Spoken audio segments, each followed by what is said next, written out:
ಪ್ರಥಮವಾಗಿ ನಮ್ಮ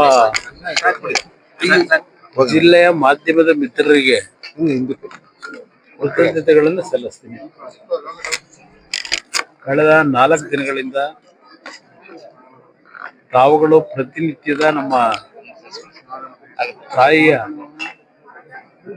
ಒಂದು ಅಂತ್ಯಕ್ರಿಯೆ ಆದ ನಂತರವೂ ಸಹ ಕಳೆದ 2 ದಿನಗಳಿಂದ ಇಲ್ಲಿ ನಡೀತಾ ಇರತಕ್ಕಂತ ಒಂದು ಧಾರ್ಮಿಕ ಕಾರ್ಯಕ್ರಮ ಅಂತೀನಿ ನಾನು. ಏಕೆಂದ್ರೆ ನಮ್ಮ ತಾಯಿಯ ಬದುಕು ಜೀವನವೆಲ್ಲ ದೇವರನ್ನ ನಂಬಿ ಬದುಕಿರತಕ್ಕಂತ ಬದುಕು ಇದು.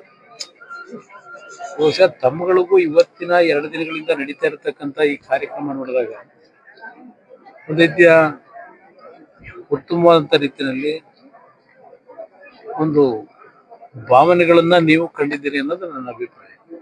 ನಮ್ಮ ತಂದೆಯವರು ಸಹ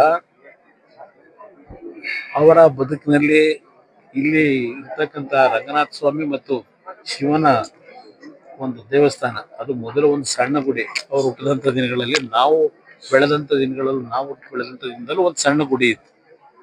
ಈಗ ರೇವಣ್ಣ ಅವರು ಅಲ್ಲಿ ಒಂದು ದೊಡ್ಡ ಉತ್ತಮವಾದಂಥ ಶಿವನ ದೇವಸ್ಥಾನವನ್ನ ಮಾಡಿದ್ದಾರೆ. ದೇವೇಶ್ವರ ದೇವಸ್ಥಾನವನ್ನ ನಮ್ಮ ಶೃಂಗೇರಿ ಮಠದ ಗುರುಗಳೇ ಬಂದು ಅದನ್ನು ಪ್ರತಿಷ್ಠಾಪನೆ ಮಾಡಿರ್ತಕ್ಕಂಥದ್ದು. ಅದು ಸಹ ತಾವುಗಳೇ ನಾಡಿನ ಜನತೆ ಮುಂದೆ ಪ್ರದರ್ಶನ ಮಾಡಿದ್ದನ್ನು ಅದೆಲ್ಲವನ್ನ ಮಾಹಿತಿ ಇಟ್ಟಿದ್ದೀರಿ. ಅವರು ಸಹ ದೈವ ಭಕ್ತರೇ ಇದ್ದಾರೆ. ಅದರಿಂದ ಎಲ್ಲಾ ವಿಧಿವಿಧಾನಗಳು ಒಂದು ನಮ್ಮ ಧಾರ್ಮಿಕವಾಗಿ ಏನ್ ನಡೀಬೇಕು ಅದೆಲ್ಲವನ್ನ ಇವತ್ತು ಅತ್ಯಂತ ಶ್ರದ್ಧೆಯಿಂದ ಇವತ್ತೇನು ಈ ಕಾರ್ಯಕ್ರಮಗಳನ್ನ ನಡೆಸ್ತಾ ಇದ್ದಾರೆ ನಮ್ಮ ತಂದೆಯವರ ಒಂದು ಮಾರ್ಗದರ್ಶನದಲ್ಲಿ. ಒಂದು ಹೇಳ್ತಕ್ಕಂಥ ಈಗಾಗಲೇ ಅವರು ಸಹ ಹಲವಾರು ಬಾರಿ ಹೇಳಿದ್ದಾರೆ, ಅವರಿಬ್ಬರಲ್ಲಿ ಹಲವಾರು ರೀತಿಯ ಏಳು ಬೀಳುಗಳು ನೋವುಗಳನ್ನ ಸಂತೋಷ ಅಂತ ಅವ್ರೇನ್ ಪಟ್ಟಿಲ್ಲ. ಇಬ್ರು ಸಹ ಬಹಳ ಸಂತೋಷವಾದಂತ ದಿನಗಳು ಕಡಿಮೆ, ಎಲ್ಲರ ಬಗ್ಗೆ ಚಿಂತೆಯನ್ನೇ ಮಾಡ್ಕೊಂಡ್ ಬಂದಂತವ್ರು. ಹಿಂದೆ ಆದರೂ ಸಹ ಅವರಿಬ್ಬರಲ್ಲಿ ಅನ್ಯೋನ್ಯತೆ ಅನ್ನೋದು ಒಂದು ಭಾಗ. ಅವರು ಮದುವೆ ಆದ ನಂತರವೂ ನಮ್ಮ ತಾಯಿಗೆ ಕೆಲವು ಆರೋಗ್ಯದ ಸಮಸ್ಯೆಗಳಿತ್ತು. ಅಂತ ಸಂದರ್ಭದಲ್ಲೂ ನಮ್ಮ ತಂದೆಯವರು ಅವರನ್ನ ಮಗುಗಿಂತ ಹೆಚ್ಚಾಗಿ ನೋಡ್ಕೊಂಡಿದ್ರು. ಅದಕ್ಕಿಂತ ಹೆಚ್ಚಾಗಿ ಇದೇ ಶಿವನ ದೇವಸ್ಥಾನಕ್ಕೆ ಶಿವರಾತ್ರಿಗೆ ಬಂದಾಗ ಯಾವೊಂದು ಆಸಿಡ್ನ ಪ್ರಕರಣ ನಡೀತು, ಅದರಿಂದ ಅವರು ಬದುಕಿರ್ತಕ್ಕಂಥದ್ದು ಅದು ಒಂದು ಪವಾಡ. ಡಾಕ್ಟರ್ಗಳು ಯಾರನ್ನು ಉಳಿತಾರೆ ಅಂತಕ್ಕಂಥದ್ದಕ್ಕೆ ಆಸೆ ಇಟ್ಕೊಂಡಿರ್ಲಿಲ್ಲ. 2 ತಿಂಗಳು ಪ್ರಜ್ಞೆ ಇರಲಿಲ್ಲ. ಆ ಸಾವನ್ನು ಬದುಕಿನಲ್ಲಿ ಹೋರಾಟ ಮಾಡಿ ನಮ್ಮ ತಾಯಿಯನ್ನು ಮತ್ತೆ ಮರುಜೀವ ಪಡೆದ್ರು. ಅದಕ್ಕೆ ಕಾರಣ ನಮ್ಮ ರಾಜರಾಜೇಶ್ವರಿ ದೇವಸ್ಥಾನ ಏನಿದೆ ರಾಜರಾಜೇಶ್ವರಿ ನಗರದಲ್ಲಿ ಬೆಂಗಳೂರಿನಲ್ಲಿ, ಆ ರಾಜರಾಜೇಶ್ವರಿ ದೇವಸ್ಥಾನಕ್ಕೆ ನಮ್ಮ ತಾಯಿ ಆ ದೇವಸ್ಥಾನ ಕಟ್ಟಿದ ನಂತರ ಅಲ್ಲಿ ಹಿಂದೆ ತಿರುಚಿ ಸ್ವಾಮಿಗಳು ಅಂತ ಏನಿದ್ರು, ಅವರು ಮಹಾನ್ ದೈವ ಭಕ್ತರು. ಅವರ ಕನಸಿನಲ್ಲಿ ಬಂದು ಆ ದೇವಸ್ಥಾನ ಪ್ರತಿಷ್ಠಾಪನೆ ಆಗಬೇಕು ಅಂತಕ್ಕಂಥದ್ದನ್ನ ದೇವಿ ಹೇಳಿದಂತ ಹಿನ್ನೆಲೆಯಲ್ಲಿ ಅವರು ಬೇರೆ ರಾಜ್ಯದಿಂದ ಬಂದು ಇಲ್ಲಿ ದೇವಸ್ಥಾನ ಕಟ್ಟಿದ್ರು. ಅವ್ರು ಇವತ್ತು ನಮ್ಮ ಮುಂದೆ ಇಲ್ಲ. ಆದ್ರೆ ಅವರ ಅನುಗ್ರಹವೂ ಸಹ ಗುರುಗಳ ಅನುಗ್ರಹ ಬೇಕು ಅಂತಾರಲ್ಲ, ನಮ್ಮ ತಾಯಿಗೆ ಆದಂತ ಒಂದು ಆಸಿಡ್ನ ದಾಳಿ ಏನಿದೆ ಅದರಲ್ಲಿ ಬದುಕ್ತಕ್ಕಂಥ ವಿಷಯದಲ್ಲಿ ಅವ್ರೊಂದು ಮಾತು ಹೇಳಿದ್ರು. ಇವತ್ತು ಚೆನ್ನಮ್ಮನವರು ನಿಮ್ಮ ಹೆಂಡತಿ ಇರಬಹುದು, ಆದರೆ ಅವರು ಈ ರಾಜರಾಜೇಶ್ವರಿ ಮಗಳಿದ್ದಾಳೆ, ಯಾವುದೇ ಕಾರಣಕ್ಕೂ ಅವರಿಗೆ ಜೀವಕ್ಕೆ ಅಪಾಯ ಆಗೋದಿಲ್ಲ, ಧೈರ್ಯವಾಗಿರಿ ಅಂತಕ್ಕಂಥ ಅವರು ಸ್ಥೈರ್ಯ ತುಂಬಿದಂಥವ್ರು ಆ ತಿರುಚಿ ಸ್ವಾಮೀಜಿ. ಅವ್ರು ಹೇಳಿದಂಥ ರೀತಿಯಲ್ಲೇ ಆ ತಾಯಿ ಆಶೀರ್ವಾದದಲ್ಲಿ ಉಳಿದ್ರು. ಬಹುಶಃ 1999 2000 ಇಸ್ವಿನಲ್ಲಿ ಆದಂತ ಘಟನೆ ಅದು. ಇಲ್ಲಿಗೆ ಈಗ 26 ವರ್ಷ. ಅವರ ದೈಹಿಕವಾಗಿ ಆದಂತ ಆ ದಾಳಿಯ ಹಿನ್ನೆಲೆಯಲ್ಲಿ ಎಷ್ಟೇ ಹಿಂಸೆಗಳು ಪಟ್ಟಿದ್ದಾರೆ ಅನ್ನೋದು ನೋಡ್ಬೋದು, ನಾವು ನೋಡಿದ್ದೇವೆ. ಯಾಕೆಂದ್ರೆ ಅವರಿಗೆ ಬೆನ್ನಿನ ಒಂದು ಸಂಪೂರ್ಣವಾಗಿ ಸುಟ್ಟೋದಂತ ಹಿನ್ನೆಲೆಯಲ್ಲಿ ಪ್ರತಿದಿನ ಆ ಉರಿಯನ್ನ ಸಹಿಸ್ಕೊಂಡು ಬಂದಿದ್ದಾರೆ. ಆದ್ರೆ ನಮ್ಮ ತಂದೆಯವರು ಅವರನ್ನ ಆ ಒಂದು ದಾಳಿಯ ನಂತರ ಇನ್ನೂ ಹೆಚ್ಚಿನ ರೀತಿಯಲ್ಲಿ ಅವ್ರಿಗೆ ಎಷ್ಟೇ ರಾಜಕಾರಣದ ಶ್ರಮದಲ್ಲಿ ಬಿಡುವಿಲ್ದೇ ಇದ್ರು ಅವರನ್ನ ಯಾವ ರೀತಿ ದಿನಗಳಲ್ಲಿ ಅವ್ರನ್ನ ಪ್ರೀತಿಸಿದ್ದಾರೆ, ಅವರಿಗೆ ನೋವನ್ನ ದೂರ ಸರಿಸ್ತಕ್ಕಂಥ ನಿಟ್ಟಿನಲ್ಲಿ ಅವರಲ್ಲಿ ಮಾನಸಿಕ ಸ್ಥೈರ್ಯ ತುಂಬಿದ್ದಾರೆ. ಇದೆಲ್ಲ ಒಂದು ಭಾಗ. ಈಗ ನೀವು ನೋಡ್ತಾ ಇದ್ದೀರಿ ಯಾವ ರೀತಿಯಲ್ಲಿ ಅವರು ಕಳೆದ 1.5 ವರ್ಷದಿಂದ ಯಾವ ಒಂದು ಆರೋಗ್ಯದ ಸಮಸ್ಯೆಗಳು ಪ್ರಾರಂಭ ಆಯಿತು. ಇದು ಕಾರಣ ಬಹುಶಃ ಈ ರಾಜ್ಯದಲ್ಲಿ ರಾಜಕೀಯದ ದ್ವೇಷದಲ್ಲಿ ನಡೆದಿರ್ತಕ್ಕಂಥ ಕೆಲವು ಘಟನೆಗಳು, ಕೆಲವು ತಪ್ಪುಗಳಾಗಿರ್ಬೋದು. ನಾನು ಸಂಪೂರ್ಣವಾಗಿ ನಾವು ಪರಿಶುದ್ಧವಾಗಿ ಬದುಕಿದ್ದೇವೆ ಅಂತಕ್ಕಂಥದ್ದನ್ನು ಹೇಳಲ್ಲ. ಒಂದು ತಪ್ಪುಗಳಾಗಿರ್ಬೋದು. ಆ ತಪ್ಪುಗಳನ್ನ ಇಟ್ಟು ಯಾವ್ಯಾವ ರೀತಿಯಲ್ಲಿ ಏನೇನು ನಡೆದಿದೆ ಈ ರಾಜ್ಯದಲ್ಲಿ ನಮ್ಮ ಕುಟುಂಬವನ್ನ ಸಂಪೂರ್ಣವಾಗಿ ರಾಜ್ಯದ ಜನತೆಯ ಹೃದಯದಿಂದ ಕಿತ್ತೊಗಿಬೇಕು ಅಂತಕ್ಕಂಥದ್ದೇ ಒಂದು ದೃಷ್ಟಿಯಿಂದ ಕೆಲವು ಘಟನೆಗಳು ಈ ರಾಜ್ಯದಲ್ಲಿ ನಡೆದಿದೆ. ಅದನ್ನ ಈ ಸಂದರ್ಭದಲ್ಲಿ ನಾನು ಹೇಳಲಿಕ್ಕೆ ಹೋಗೋದಿಲ್ಲ.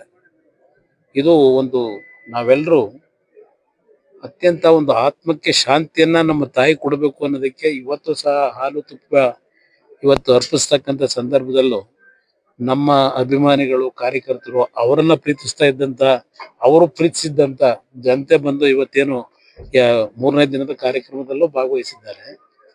ಬಹುಶಃ ಅವ್ರು ಇನ್ನೂ ಬದುಕಿರ್ತಿದ್ದರು ನನ್ನ ಅಭಿಪ್ರಾಯ. ಒಂದು ಬಾರಿ ಆಸಿಡ್ನ ಪ್ರಕರಣ ನಂತರ ನಮ್ಮ ಕುಟುಂಬದಲ್ಲಿ ಅವರಿಬ್ಬರು ಏನು ವಯಸ್ಸಾಗಿರ್ತಕ್ಕಂಥವರಿದ್ರು, ಅವರ ಮಾನಸಿಕವಾಗಿ ಯಾತನೆಗೆ ಒಳಗಾಗ್ತಕ್ಕಂಥ ರೀತಿಯಲ್ಲಿ ಏನೇನ್ ನಡೀತು ಅಂತಕ್ಕಂಥದ್ದು ಮುಂದಿನ ದಿನಗಳಲ್ಲಿ ಯಾರಾದರೂ ಇತಿಹಾಸ ಬರೆಯೋರು ಹೇಳ್ತಾರೆ. ಅದು ಒಂದು ಭಾಗ. ಅದಕ್ಕೆ ನಾನು ಹೇಳ್ತಾ ಇದ್ದೇನೆ, ನನ್ನ ತಾಯಿ ಇವತ್ತು ನಮ್ಮನ್ನ ಅಗಲಿಕೆ ಕಳೆದ 1.5 ವರ್ಷದ ಹಿಂದೆನೆ ಅವರು ಬೆಡ್ ರಿಡನ್ ಆಗಿದ್ದರು. ಅಲ್ಲಿಂದ ಇಲ್ಲಿವರೆಗೂ ಅವರು ಪಟ್ಟಿರ್ತಕ್ಕಂಥ ಹಿಂಸೆ ಮತ್ತು ಹಂತ ಹಂತವಾಗಿ ಅವರಿಗೆ ನೆನಪಿನ ಶಕ್ತಿಯೂ ಕಡಿಮೆ ಆಗ್ತಕ್ಕಂಥದ್ದು, ಯಾರನ್ನು ಗುರುತಿಸ್ತಾ ಇರತಕ್ಕಂಥ ಪರಿಸ್ಥಿತಿಗಳು ನಿರ್ಮಾಣ ಆಗಿದ್ದು. ಅಂತ ಸಂದರ್ಭದಲ್ಲೂ ಯಾರಾದರೂ ನೋಡ್ಲಿಕ್ಕೆ ಬಂದ್ರೆ ಊಟ ಮಾಡಿದೀರಾ, ಊಟ ಮಾಡಿ, ಅದು 2 ಪದ ಬಿಟ್ರೆ ಇನ್ನೇನೋ ಬಾಯಿನಲ್ಲಿ ಬರ್ತಿರ್ಲಿಲ್ಲ.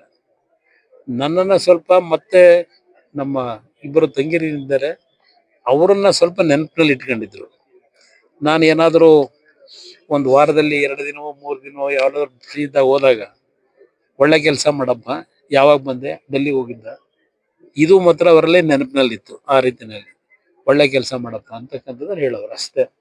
ಆದ್ರೆ ಒಂದು 2-3 ಬಾರಿ ಒಂದು ಕುಟುಂಬದಲ್ಲಿ ನಡೆದಿರ್ತಕ್ಕಂಥ ಪ್ರಕರಣದಲ್ಲಿ ಯಾವಾಗ ಕರ್ಕೊಂಡ್ಬರ್ತೀಯಪ್ಪ ಅಂತಕ್ಕಂಥ ಒಂದು ಮಾತು ಹೇಳ್ತದೆ.